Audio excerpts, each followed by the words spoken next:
expresidente del Tribunal Constitucional, el señor César Landa, y uno de los renunciantes. Buenos días, doctor Landa, ¿nos escucha? Los escucho, muy bien.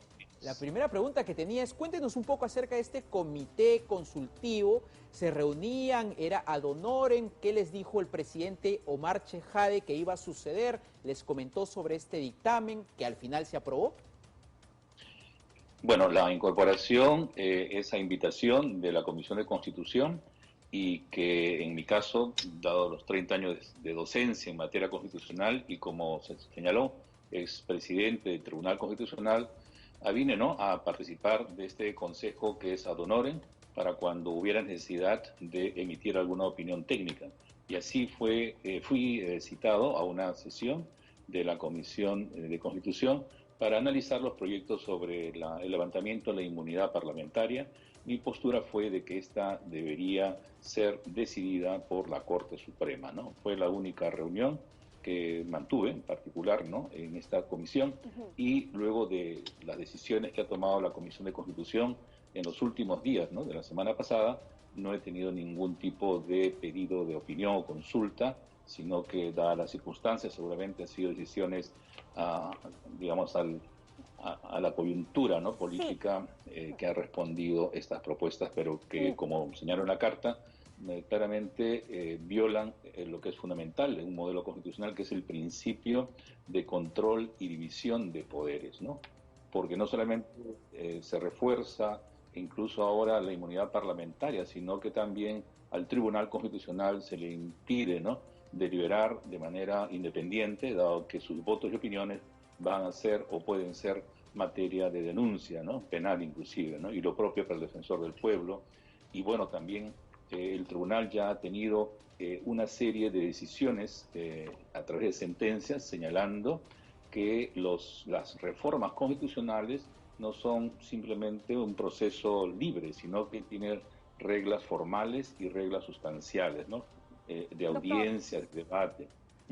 Sí, doctor, siendo usted constitucionalista, habiendo sido presidente del Tribunal Constitucional, ¿qué le hace sentir que durante mucho tiempo la Constitución se ponga en medio de estos líos, estos conflictos entre el Poder Ejecutivo y el Poder Legislativo? ¿En qué se está convirtiendo nuestra Carta Magna?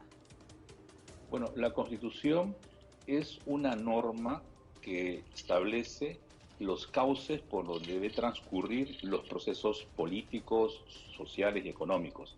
En ese sentido, el uso que se hace de la Constitución debe basarse en la responsabilidad, en el consenso, y en todo caso, cuando hubiera controversias, corresponde a los órganos judiciales como el tribunal resolver estas controversias. Eso es lo ideal, pero ¿en qué lo están convirtiendo los poderes políticos? ¿Es un instrumento de venganza? Yo diría que la Constitución debe ser un instrumento de gobierno, pero en un sentido que demande el país de unidad, ¿no? Claro, las interpretaciones pueden ser varias y en todo caso se resuelve ante los tribunales, ante el Tribunal Constitucional, ¿no? Pero yo creo que la judicialización de la política no debe llevar tampoco una politización de la justicia, como a veces ha ocurrido en años anteriores, ¿no? Eso requiere entonces de que cada fuero haga lo propio, es decir, no se puede también trasladar al tribunal todos los conflictos políticos entre el Congreso y el Parlamento, porque son conflictos de naturaleza estrictamente políticos, ¿no? Y eso requiere entonces consensos democráticos para que funcione nuestra democracia constitucional, ¿no? Doctor Landa, hemos vivido el año pasado también un cierre, digamos, del Congreso. Al final fue declarado constitucional por el tribunal. Sin embargo, pues fue bastante polémico, ¿no?, esta figura de la denegación fáctica. Ahora pues los congresistas le responden al presidente con estos nuevos artículos. ¿No le parece este ambiente, usted que ha sido expresidente, que es expresidente, totalmente enrarecido, ¿no? A eso iba la pregunta. ¿No estamos jugando, manoseando la Constitución que debería, digamos, prolongarse o aspira a ser larga? Definitivamente que la Constitución es una norma jurídica suprema, pero también es una norma política, y en ese marco es que los poderes, tanto legislativo, ejecutivo, ¿no?, y los demás, deben respetar sus competencias y no avasallar las otras competencias. Por eso, el año pasado, ante el avasallamiento del Congreso con esta inmunidad en las investigaciones de parlamentarios comprometidos por corrupción, ¿no? Los congresistas Donaire, Benicio Ríos, o el no levantamiento del fuero, el Ejecutivo hace entonces estas propuestas de reforma constitucional y se genera tal tensión que definitivamente al derribar un segundo gabinete, el Ejecutivo disuelve el Congreso, ¿no? De una forma igualmente polémica que finalmente el tribunal tiene que resolver dictando, ¿no?, cuál ha sido el sentido y estableciendo que fue constitucional, pero una situación límite que no debería repetirse. Entonces, el Congreso actual no debe estar dando los pasos que ya señalaron, ¿no?, el Parlamento anterior, que progresivamente genera una suerte de combustión, ¿no?, que va a terminar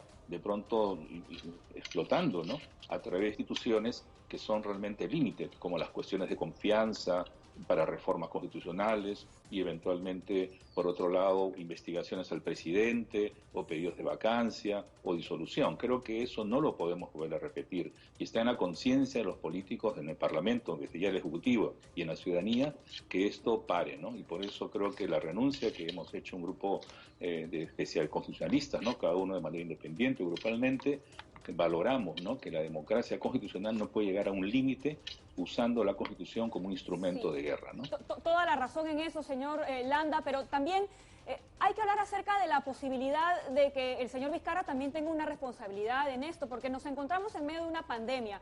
Era muy necesario hacer hincapié en esta reforma en particular, la reforma respecto a la inmunidad parlamentaria, porque ya hemos visto el resultado, ¿no? ¿Cuál ha sido la respuesta del Congreso?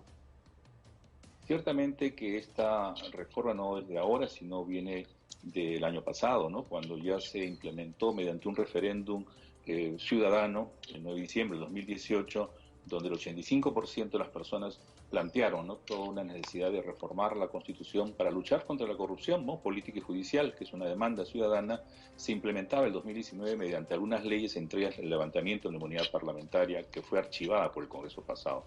De modo tal que esta crisis actual del coronavirus, claro, es un escenario que no debe paralizar la vida democrática, sino más bien resolver los problemas pendientes en la medida que haya esa voluntad. Y por eso se eligió un Congreso el 26 de enero de este año, renovado, con un mandato, ¿no?, popular precisamente de atender las reformas pendientes y, claro, ahora con la crisis asumir también una cuota de poder que le corresponde de coadyuvar en la lucha contra el coronavirus.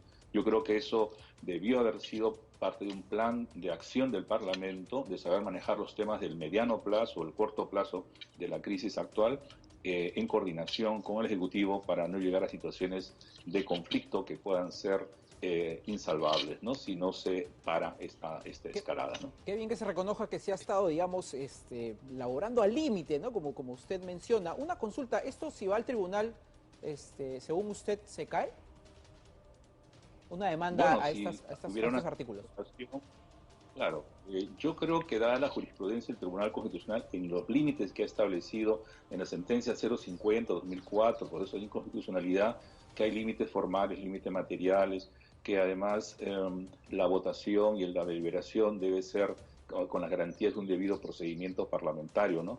Creo que se cae porque rompe el principio de equilibrio de poderes y de división de poderes que ya se ha pronunciado, por ejemplo, el tribunal en otra sentencia 006-2018 del año pasado, ¿no? Entonces, creo que hay evidencias suficientes que el Congreso debería, la mayoría parlamentaria, ¿no?, tomar en consideración antes de tomar decisiones irreflexivas o apresuradas, ¿no? Estudiar con el apoyo técnico, asesores o de especialistas desde ya, para que no cometan, ¿no?, el legicidio, ¿no?, de aprobar en una segunda votación estas reformas que dañarían mucho la democracia, y el tribunal tendría que asumir una carga muy fuerte de llegar a esta demanda para poder restablecer el orden constitucional, ¿no?, el orden público constitucional. ¿Sería un legicidio para usted si se aprueba en segunda votación? Por supuesto, claro que sí. Ahora, doctor, el Tribunal Constitucional está en una posición bastante delicada en este sentido, porque de llegar esto a sus fueros, pues ellos tendrían que resolver sobre algo que les compete directamente. Entonces, ahí es un poco complicado que pueda haber cierta objetividad. Y además porque estamos también con el tema de la renovación de magistrados pendiente. Ya se ha dicho que esto sería por concurso público, pero esto también podría afectar ese proceso. Definitivamente que el tribunal es la garantía del intérprete último de las normas constitucionales y por eso debe asegurarse su estabilidad, su seguridad. Pero claro, hay tema de renovación de magistrados que no se puede dejar de lado, ¿no? Y ya se está modificando la ley orgánica para que pueda haber un concurso público, plural, idóneo, ¿no? Pero también creo yo que la modificación que se pretende hacer del artículo 201 de la Constitución, por el cual se le quita a los magistrados digamos, el derecho, ¿no?, a deliberar y votar sin ningún tipo de presión, o sea, denuncias, es una afectación, ¿no? Entonces, el tribunal no puede ser juez y parte, se ha dicho, pero también recordemos que hace 2 años, cuando 4 magistrados fueron denunciados ante el Congreso por aclarar una sentencia del caso de Frontón, ellos tuvieron que ir a la Comisión Interamericana y a la Corte, que dictó una medida cautelar para que no se afectara la estabilidad y la independencia del juez en un voto, ¿no? En ese sentido hay esa experiencia, ¿no? Y de otro lado también existe también el caso del año 96, se planteó una demanda de inconstitucionalidad contra el artículo 4 de la ley orgánica del TC, que establecía que para que una ley fuera inconstitucional se requería 6 votos de 7. Esa fue la ley, claro, en la época de Fujimori, y el tribunal asumió competencia para pronunciarse sobre su propia ley orgánica, sobre cómo debería votar. En ese sentido, no sería la primera vez, ¿no?, de ser el caso, que el tribunal tenga que pronunciarse sobre también normas que le impactan, ¿no?, directamente. Ok, le agradecemos mucho su opinión al doctor Landa. Él es uno de los renunciantes a este llamado comité consultivo. Muy buenos días, doctor Landa. Muchas gracias por su participación. Y ahora nos vamos hasta el